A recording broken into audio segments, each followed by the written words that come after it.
Hey guys, Miss Warren here. So last time I drew an eye and a nose from observation when we're drawing the facial features. Today I'm going to be drawing an ear and a mouth. I got interrupted a couple of times during my last video, so I'm redoing it on this sheet of paper. So let me pull up my photograph that I'm referencing. Okay, so I was going to be drawing my friend Trisha's mouth and her ear. So now I'm going to zoom in on just the mouth shape. So generally when I draw a mouth, I start with the center line first.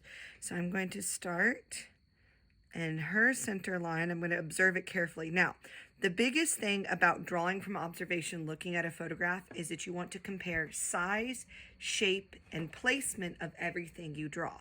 So if something doesn't look right, you need to ask yourself, is it the size that's wrong? Is it the placement that's wrong? Or is it the shape that's wrong? So I'm going to go ahead, and the edge of her lips are kind of curled up. Here, they're kind of curled up, and it's a little bit darker right there.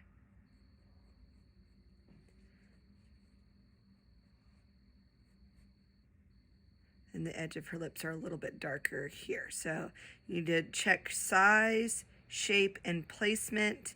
Also value, like how light or dark an object is, will help you on this. So for her, her upper lip is fuller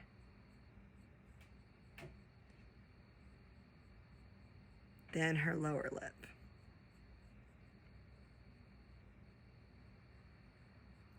Stretch that out just a little bit because it kind of wraps around the edge here.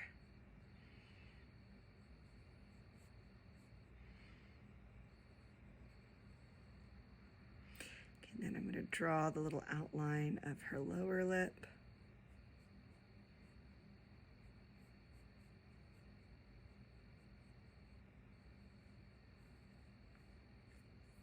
Now I'm going to start shading it in, paying attention to the lightness and darkness and the direction of the shadows on the lip. So it's a little bit darker near the edge here. And it kind of goes down.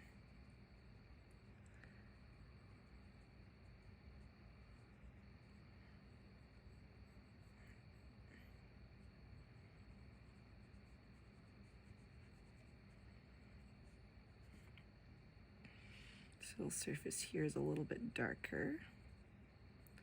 It has a little bit of shadow here.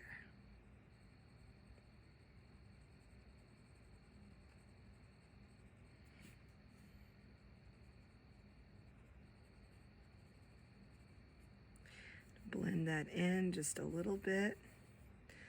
I'm going to go back through and darken where I see it darker.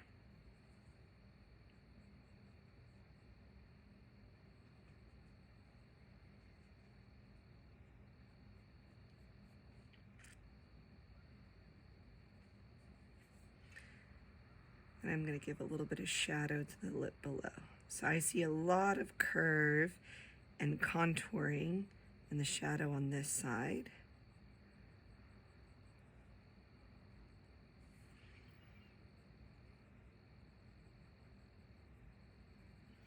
But her lower lip is much lighter than her upper lip because it catches the reflection of the light, because of the angle sticks out a little bit more than the top lip. The top lip kind of comes in.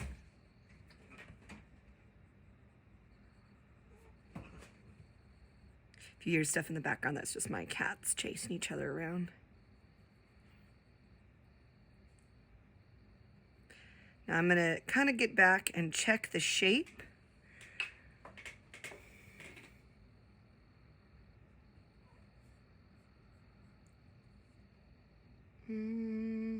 It's always good to kind of step back from your work and check that you have the shape that you want.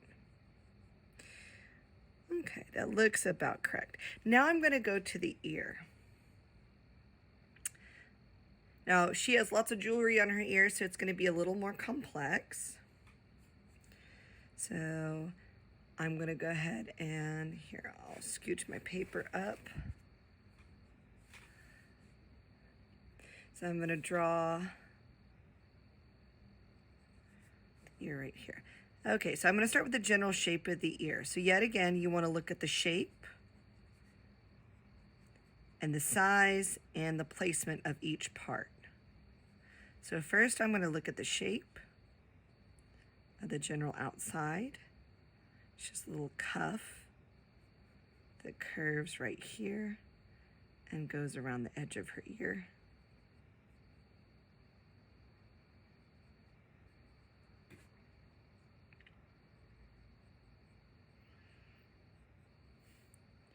Her earlobe is fairly thick. It has a little bit of a shadow here. And the inside of her ear kind of scoops in right here before it runs into her tragus piercing here. Sorry, my cats are chasing each other around in the background.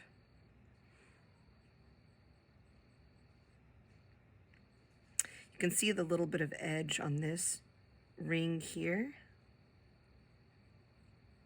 See, it curves here. So I'm going to try my best to kind of capture that little edge here. And it's darker than the rest of the ring too.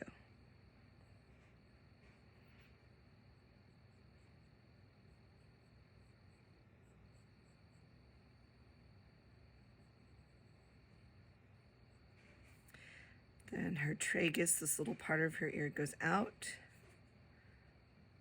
kind of comes back in, and her earring casts a little bit of a shadow. So now with the ear, the hard thing about the ear is kind of like the nose. It's mostly based on shadows. Here, let me get the pearl ring here. So the details of the ear are mostly based on shadows and not harsh lines, especially in the inside there. So I'm going to have to capture those shadows. Let me just get this little cat pearl earring.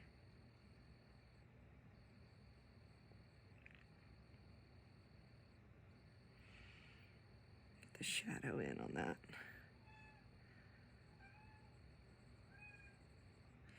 Okay. Now this part here is a harsher line because it quickly goes from light to dark, but it kind of fades out a little bit as you get here. And I'm going to shade in. See, it's kind of darker along this area. So I'm going to pay attention to those shadows. And then the shadow kind of scoops down right here. It goes, and then it scoops here as well.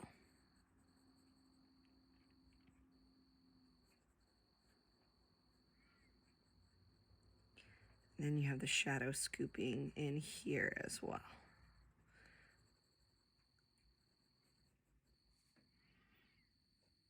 Kind of have this little area of highlight right here. So I'm going to shade right up to that area.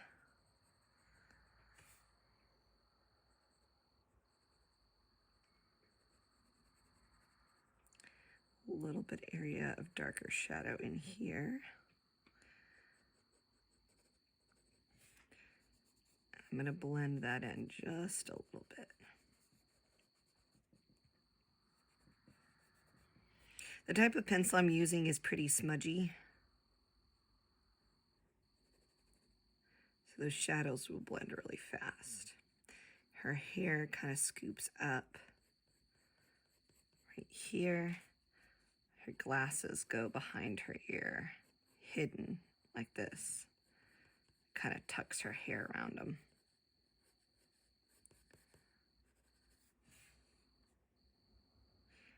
This shadow comes down a little bit more, and this shadow goes back a little bit more like this.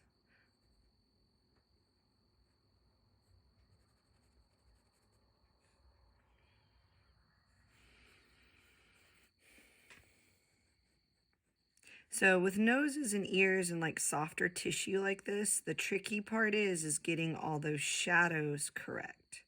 So let me get the shadow on the earring. So this little edge here is darker shaded. So I'm going to press a little harder there. It has a shadow on the silver right here, but it's super bright right there. And then it has another shadow over here. So this one has a really dark shadow line right here, and then a kind of medium. Then it catches the light right here and has another medium shadow right there. On the skin, it casts a little bit of a shadow right there. So just really paying attention to the shadows, the highlights, and the darks. Now, if you get an area too dark, like for example, right here, you see a highlight, you can always go back in with your eraser and kind of pick up a little bit of that shadow. For example, if I overblended that, I can come back through, make sure my eraser is clean, and pick up where I want it to be still highlighted. Okay, so there we have an ear and a mouth drawn from a photo reference.